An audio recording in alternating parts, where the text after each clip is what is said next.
Come on, and I'm live. Okay, so today is day 26 of the plan. I may have put that wrong in the title. I don't think so. So we'll be reading chapter 9, chapter 10, chapter 11, and chapter 12. I'm trying to flip through to see how many pages it's going to be, which may not help you too much because your Bible is probably different than mine, unless you ended up having the exact same Bible as mine. But none of the viewers I know of do. So yeah. Okay, so this shouldn't be too bad today. Chapter 9's a little bigger, but that's it. So let's get started. The priestly ministry inaugurated. On the eighth day, Moses summoned Aaron and his sons and the elders of Israel. He said to Aaron, "Take a young bull for a sin offering and a ram for a burnt offering, both without blemish, and present them before the Lord. And tell the Israelites, make a male goat for sin offering, a calf, what? A calf and a lamb, male yearlings without blemish, a burnt offering, an ox and a ram for fellowship offerings to sacrifice before the Lord, and grain offering mixed with oil. For today the Lord is going to appear to you." They brought what Moses had commanded to the front of the tent of meeting, and the whole community came forward and stood before the Lord. Moses said, "This is what the Lord commanded you to do, that the glory of the Lord may appear to you." Then Moses said to Aaron, "Approach the altar of sacrifice your sin offering and your burnt offering. Make an atonement for yourselves and your people. Sacrifice the people's offering and make an atonement for them, as the Lord commanded." So Aaron approached the altar and slaughtered the calf as a sin offering for himself. Aaron's sons brought the blood to him, and he dipped his fingers in the blood and applied it to the horns of the altar. He poured out the blood at the base of the altar. He burnt the fat, the kidneys, and the fatty lobe of the liver from the skin offering on the altar. The Lord had commanded Moses. He burned the flesh and the hide outside the camp. Then he slaughtered the burnt offering. Aaron's sons brought him the blood, and he splattered it on all sides of the altar. They brought him a burnt offering placed piece by piece along the head, and he burned them on the altar. He washed the entrails and the legs and burned them with the burnt offering on the altar. Aaron presented the people's offering. He took the male goat for the people's sin offering, slaughtered it, and made a sin offering with it as he did before. He presented the burnt offering and sacrificed it according to the regulation. Next, he presented the grain offering, took a handful of it, and burned it on the altar in addition to the morning burnt offering. Finally, he slaughtered the ox and the ram as the people's fellowship sacrifice. Aaron's sons brought him the blood, and he splattered it on all sides of the altar. They also brought the fat portions from the ox and the ram, the fat tail, the fat surrounding the entrails, the kidneys, and the fat of the liver. They placed these on the breast. Aaron burned the fat portions on the altar, but he presented the breast and the right thigh as presentation offering before the Lord, as Moses had commanded. Aaron lifted up his hands toward the people and blessed them. He came down after sacrificing the sin offering, burnt offering, and the fellowship offering. Moses and Aaron entered the tent of meeting when they came out. They blessed all the people, and the glory of the Lord appeared to the people. Fire came from the Lord and consumed the burnt offering and fat portions on the altar. And what just happened? That was not just me. I could have sworn that just got darker. Did that just get darker? I'm pretty sure that just got darker. Because, like, on my phone, like, the colors are super red and stuff on my sweatshirt. On this, it's almost, like, black and white. Like, that's weird. But maybe if I... Is that better? I don't know. Whoa, I think it just got a lot better. Oh, yeah, that's noticeably different. Okay, so I think that's good now. Sorry, I was just a bit weird. Okay, that's okay. Nadab and Abihu, chapter 10. Forgive me for I'm pronouncing these because I know they're probably extremely off, or like there's a certain accent, or like the J's and H or whatever. Aaron's sons Nadab and Abihu each took their own fire pan, put fire in it, placed the incense on it, and presented an authorized fire before the Lord, which he had not commanded them to do. Then the fire from the Lord consumed them, and they died before the Lord. Moses said to Aaron, "This is what the Lord has spoken. I will demonstrate my holiness to those who are near me, and I will reveal my glory before all the people." And Aaron remained silent. Moses summoned Mishael and Elzaphan, son of Aaron's uncle Aziel, and said to them, "Come here and carry your relatives away from the front of the sanctuary, a place outside the camp." So they came forward and carried them in their tunics outside the camp, as Moses had said. Then Moses said to Aaron and the sons, Ezer and Ithamar, "Do not let your hair hang loose, and do not tear your clothes, or else you'll die. And the Lord will become angry with the whole community. However, your brothers, the whole house of Israel, may weep over the conflagration the Lord has ignited. You must not go outside the entrance of the tent of meeting, or you'll die. This is the Lord's anointing oil on you." So they did as Moses said. Regulations for priests.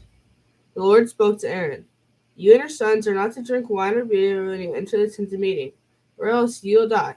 This is a permanent statute throughout your generations. You must distinguish between the holy and the common, and the clean and the unclean, and teach the Israelites all the statutes that the Lord has given to, to them through Moses." Moses spoke to Aaron and remaining sons, Eleazar and Ithamar. "Take grain offering that is left from fire offerings to the Lord, and eat it prepared without yeast beside the altar, because it's especially holy. You must eat it in a holy place because it's your portion, your sons from the fire offering to the Lord. This is what I commanded.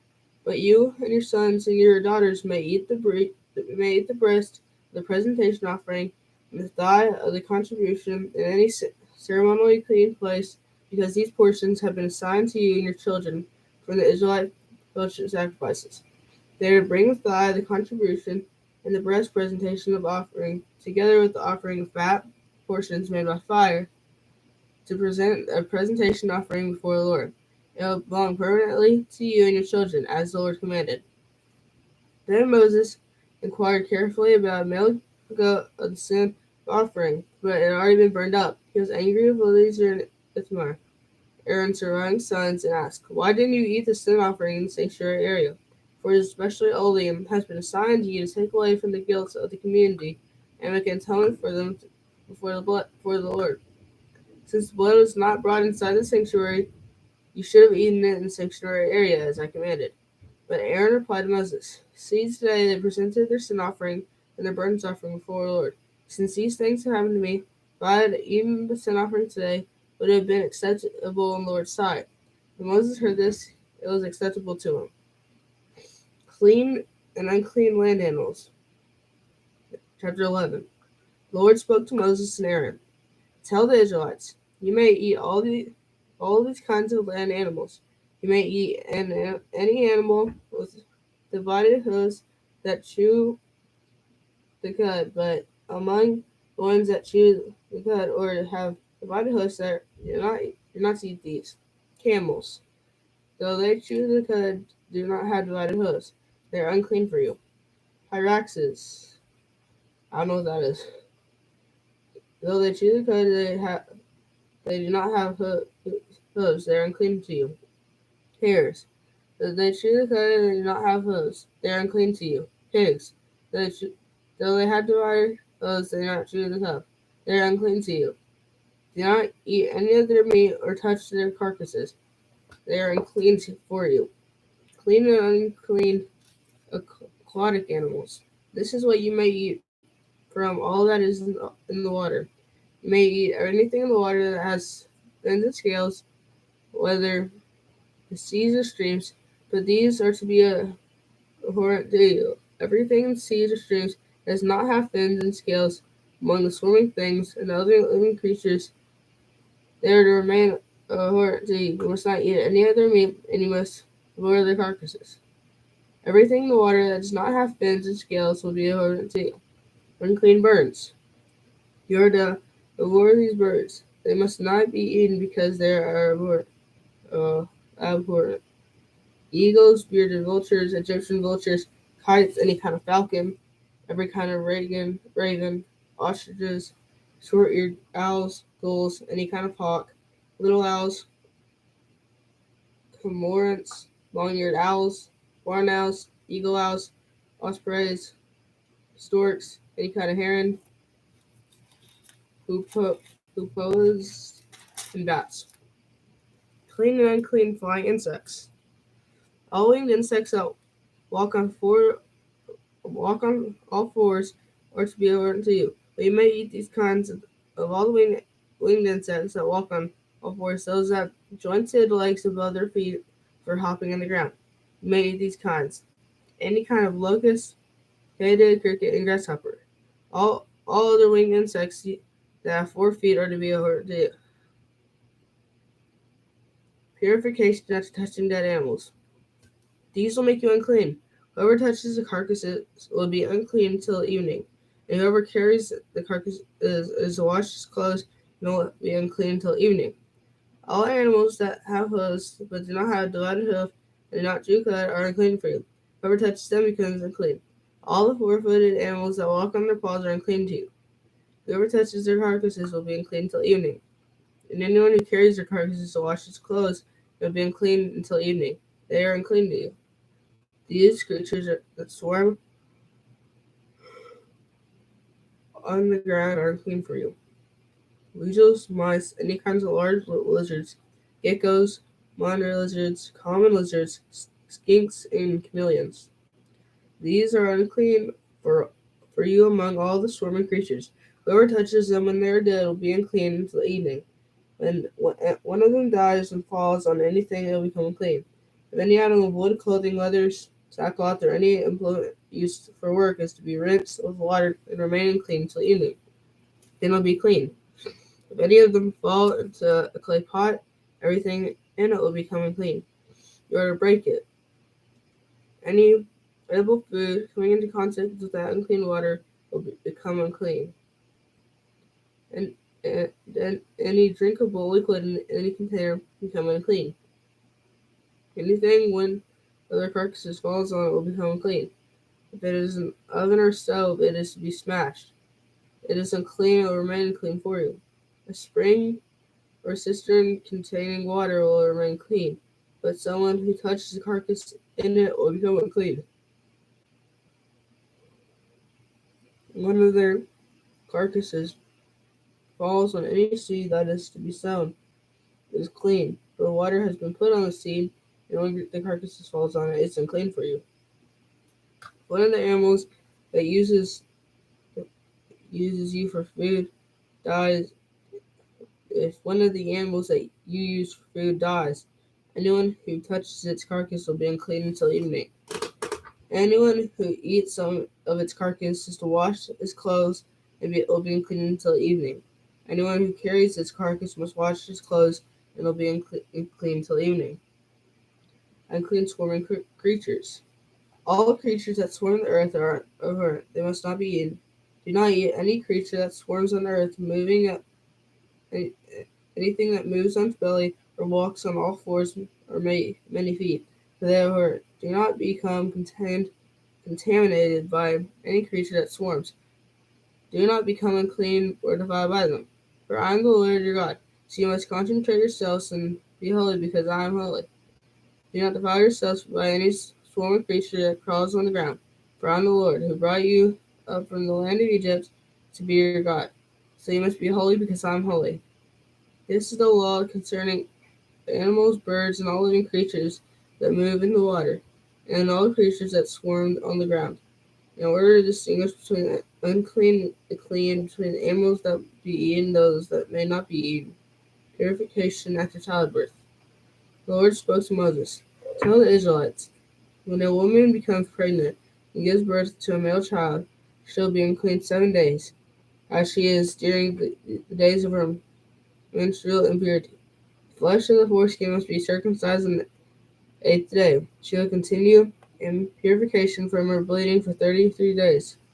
She must not touch any holy thing or go into the sanctuary until completing her days of purification. When she gives birth to a female child, she'll be unclean for 2 weeks as she is during her menstrual impurity. She'll continue in purification from her bleeding for 66 days.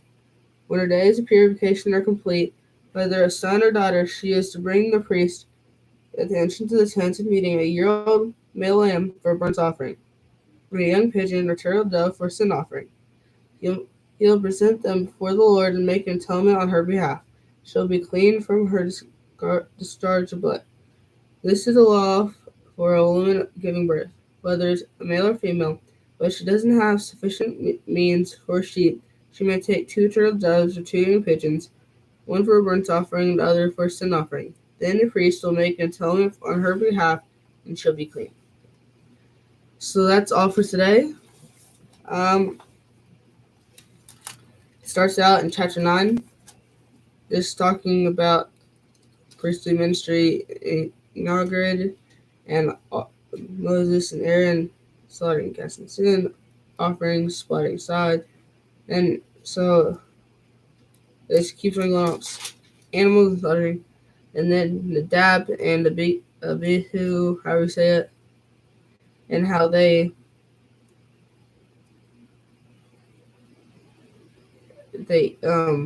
so they took his own fire pan and put the fire in the place incense on it without like saying it, and so then because the Lord had not commanded them to do it, and so the fire from the Lord consumed them and they died. And then it starts going to regulations for priests, and then it goes on for a long time about the clean and unclean animals, land animals, aquatic animals, birds, then purification they had to go through after touching them, and then the unclean swarming creatures, and then the purification after childbirth. So yeah, that's all for today. I'm gonna get ready to end these both at the same time. So that's all for today. Remember, God loves you. Goodbye.